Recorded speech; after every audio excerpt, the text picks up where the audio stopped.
নবীজি কিরকম মানুষ ছিলেন আপনারা অনেকে জানেন। অনেকে মনে করেন যে নবীজি খুব কঠোর মানুষ ছিলেন। না, নবীজি হযরত মুহাম্মদ সাল্লাল্লাহু আলাইহি ওয়াসাল্লাম তিনি ছিলেন পয়গম্বর, মানুষের প্রতি অত্যন্ত দরদি। আপনারা জানেন সেই সময় ইহুদিদের সাথে যে মক্কা মদিনায় যে লড়াই চলছিল, ইহুদিরা ছিল আমাদের নবীজির প্রধান এবং প্রথম শত্রু। সেই একই দুই ইহুদি ভদ্র মহিলা নবীজিকে একদম দেখতে পারতেন না। নবীজি যেদিন যে পদ্মরে প্রতিদিন নামাজ আদায় করতে মসজিদে যেতেন, সেই ভদ্র মহিলা কি করতেন? ইহুদি ভদ্র মহিলা তিনি প্রতিদিন দুনিয়ার নোংরা জিনিসগুলো সব রাস্তার মধ্যে এনে ফেলতেন। কেন? নবীজি তো উঁচু পা করে নামাজ পড়তে যাচ্ছেন, তার প্রতি মধ্যে যদি ময়লা থাকে তাহলে তার নাপাক হয়ে যাবেন, নামাজ জায়েজ হবে না। সে ভদ্র মহিলা, ইহুদি ভদ্র মহিলা তাই ভাবতেন। কিন্তু নবীজি তিনি তো মন শুদ্ধ, অন্তর শুদ্ধ, তিনি গিয়ে নামাজ আদায় করতেন।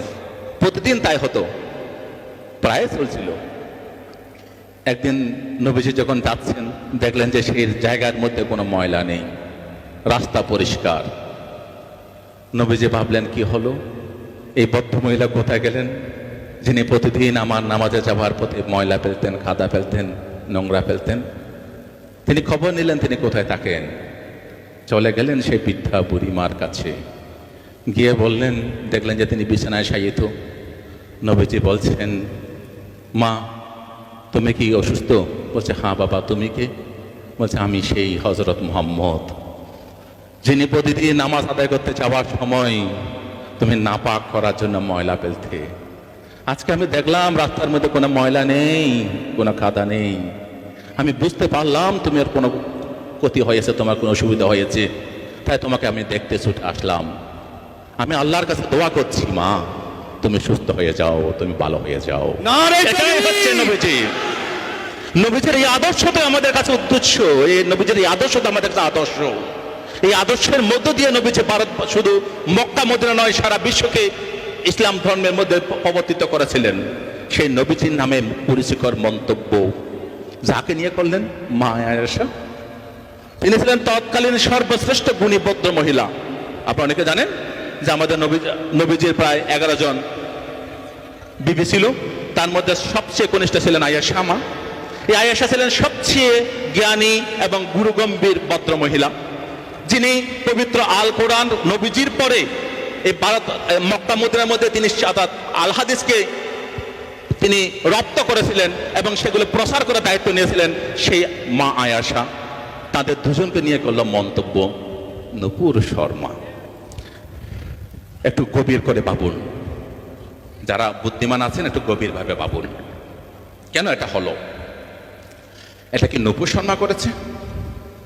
না, নূপুর শর্মাকে দিয়ে কেউ করিয়েছে।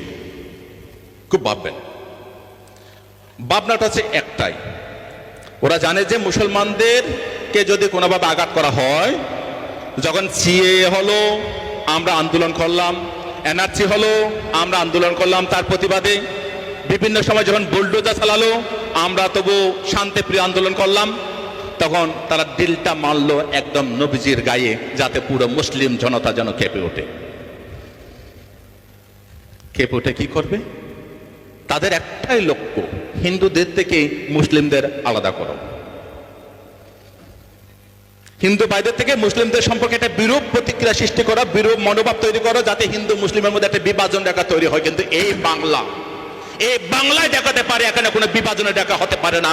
এই বাংলা সম্প্রীতির বাংলা, এই বাংলা হিন্দু মুসলিম বৌদ্ধ খ্রিস্টান জৈন শিখ সকল ধর্মের আদর্শের বাংলা। এই বাংলায় আমরা কোনোদিন এইরকম বিবাদ মানব না, মানতে পারি না। আমরা সবাই এক আছি, এক থাকবো।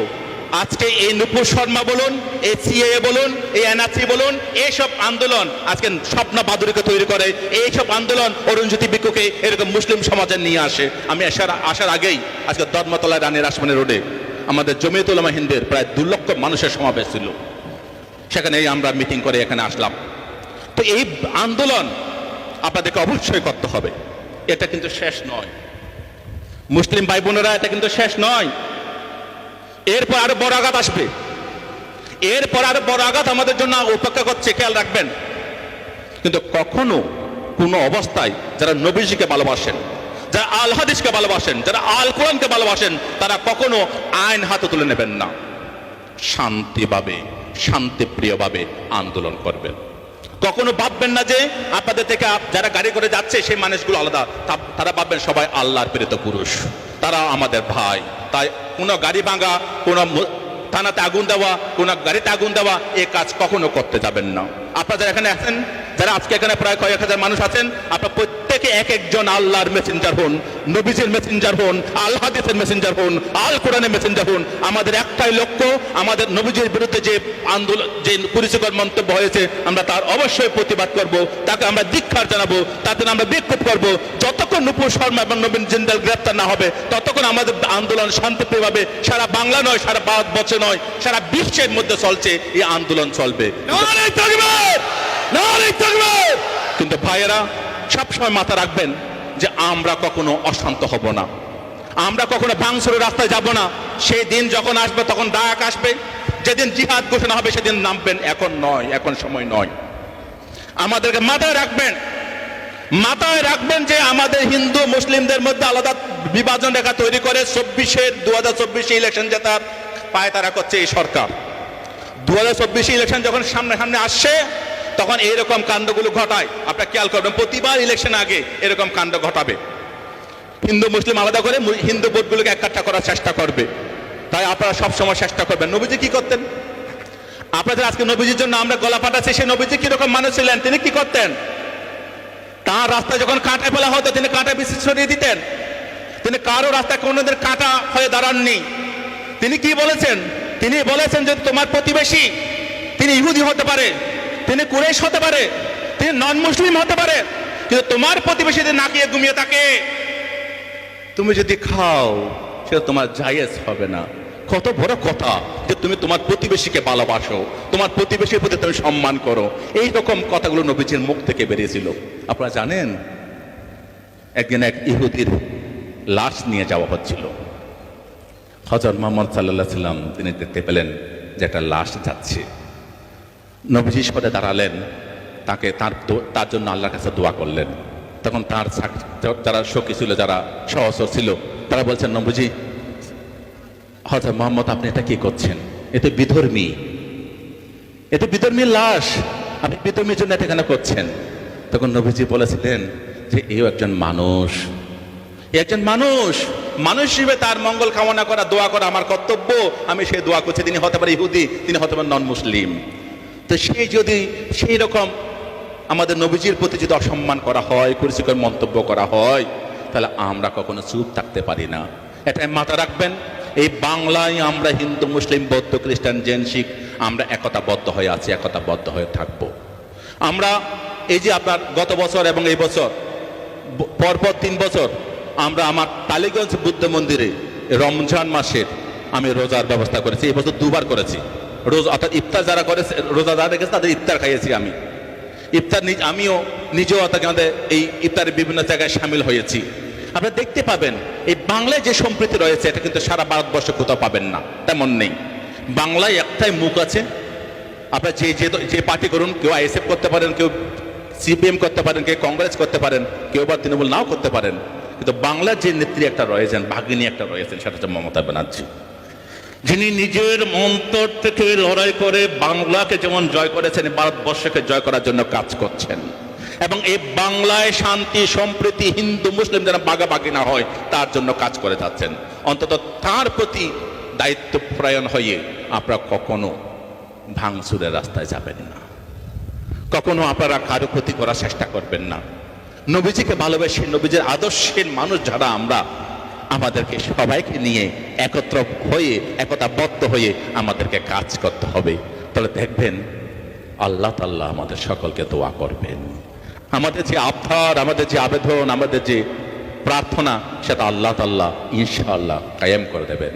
আপনারা সকলে সেভাবে তৈরি থাকবেন যে এইরকম সম্প্রীতি, ভালোবাসা, প্রেম, এগুলোর মধ্য দিয়ে আমরা মানুষকে জয় করব।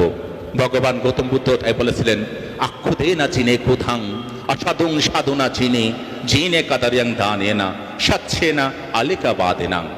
যে ভগবান গৌতম বুদ্ধ বলছে, হিংসা দ্বারা হিংসাকে জয় করা যায় না, ভালোবাসা প্রেম মৈত্রী দিয়ে এই হিংসাকে জয় করতে হয়।